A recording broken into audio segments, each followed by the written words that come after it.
Salut à tous, on se retrouve aujourd'hui pour un tuto nail art baroque en noir et argent. Donc c'est un nail art de détail. Vous aurez besoin pour le réaliser d'une base, d'un top coat, de vernis noir, de peinture acrylique argent et pour terminer d'un top coat matifiant.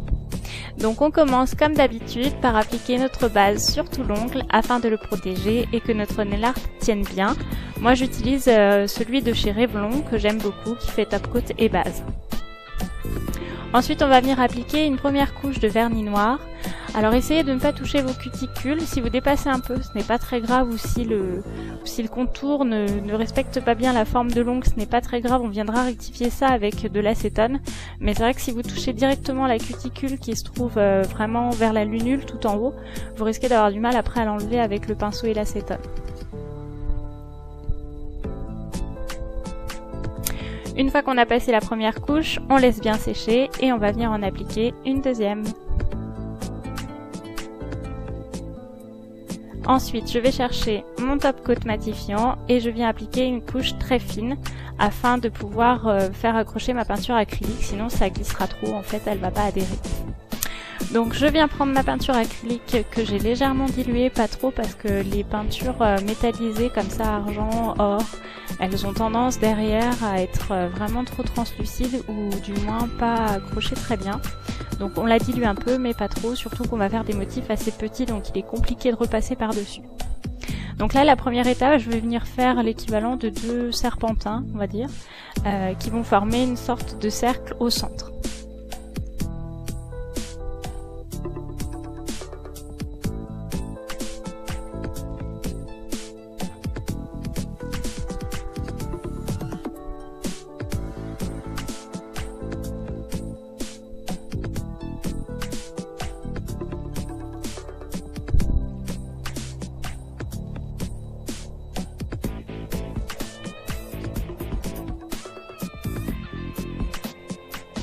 Une fois cette étape réalisée, moi je suis repassée une deuxième couche pour que ce soit un peu plus fort au niveau des couleurs.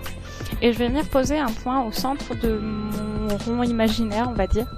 Ça va être un repère surtout. Alors en sachant que c'est un nail art, c'est un peu compliqué de vous décrire les formes. Je vais faire ce que je peux, mais finalement c'est l'image qui parle le mieux.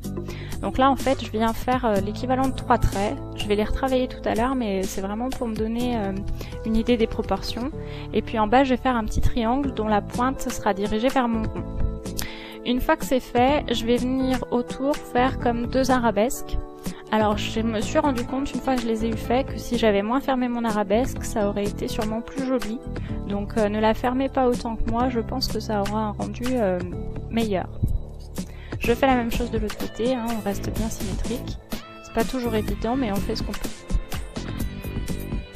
Ensuite au niveau de mon triangle, je vais venir accentuer donc les 2 pointes et je vais venir tirer un trait sur le milieu de mon triangle pour faire en fait une sorte de pointe à 3 têtes.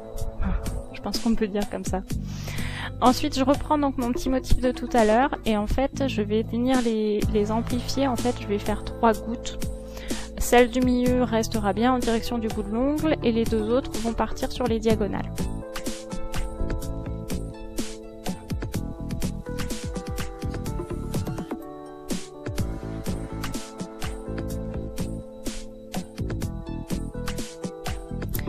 Une fois que c'est fait, je vais venir en fait refermer à nouveau mon motif avec 2 sortes d'arabesques qui vont donner une symétrie dans l'autre sens avec celle qu'on a fait tout à l'heure en fait. Ensuite je vais venir ajouter simplement 2 points en haut, 2 points en bas. Alors ce qui est joli, je m'en suis rendu compte après, c'est pour ça que je l'ai modifié un peu pendant la vidéo. Ces 2 points de même taille, finalement c'est pas terrible. Ce qui est plus joli c'est d'en avoir un plus petit, un plus gros. Et puis si vous avez des ongles un petit peu plus longs que les miens, vous pouvez par exemple en faire 3 de 3 tailles différentes. Je pense que ça peut être super joli.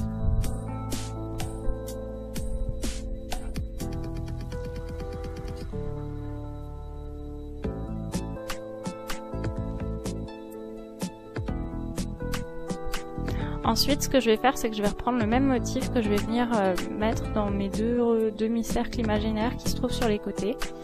Alors, il est moins important d'être précis et de faire exactement le même dessin. C'est surtout pour donner une cohérence à l'ensemble de l'ongle. Après, si par exemple vous êtes vraiment embêté à faire celui du milieu, vous pouvez très bien aussi laisser l'ongle comme ça, c'est pas vilain non plus. Ou alors vous pouvez juste faire des points sur les côtés, c'est aussi une suggestion. Donc j'essaye de reprendre à peu près le même motif, à peu près la même idée.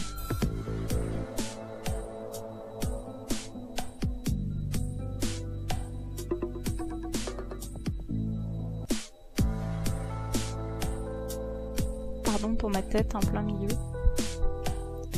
Ensuite je suis venue mettre 2 points comme j'ai fait tout à l'heure et puis un troisième qui sera mon dernier motif de ce côté là. Ça me permet pareil hein, d'avoir un repère en fait tout simplement.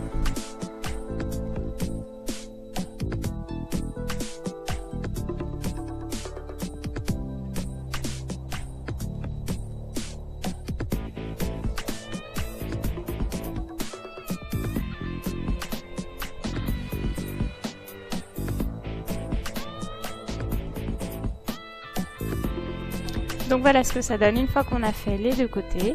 Il ne reste plus qu'à appliquer du top coat. Pour les autres ongles, je les ai fait en noir et en argent. Donc là, je viens chercher des petits strass de chez Peggy Sage. C'est des petits strass Swarovski. Ils sont absolument magnifiques. Je les avais payés un peu cher, mais comme je les récupère à chaque fois, c'est pas très grave. Finalement, c'est un investissement d'une fois. Et ils sont vraiment trop beaux. Ça se rend... Enfin, on voit pas trop au niveau de la caméra, mais quand on est dehors, il y a des reflets qui sont absolument magnifiques. Donc on vient mettre du top coat sur l'ongle qui est déjà en noir, on vient positionner le strass et on appuie bien pour qu'il s'imprègne à l'intérieur du top coat en fait, du vernis. Ensuite je vais venir faire la même chose sur mes ongles que j'ai fait en argent. Par contre la seule différence c'est que là je vais pas utiliser un strass, je vais utiliser un stud noir pour rester en cohérence avec mes autres doigts et pour donner un petit peu de contraste en fait. Donc là je remets pas de top coat après par dessus parce que sinon je vais venir gâcher un peu les éclats des strass et des studs. Voilà, en tout cas j'espère que ce tuto vous aura plu, n'hésitez pas à me laisser des commentaires, à vous abonner à ma chaîne et puis je vous dis à la semaine prochaine pour un nouveau tuto. Bye bye!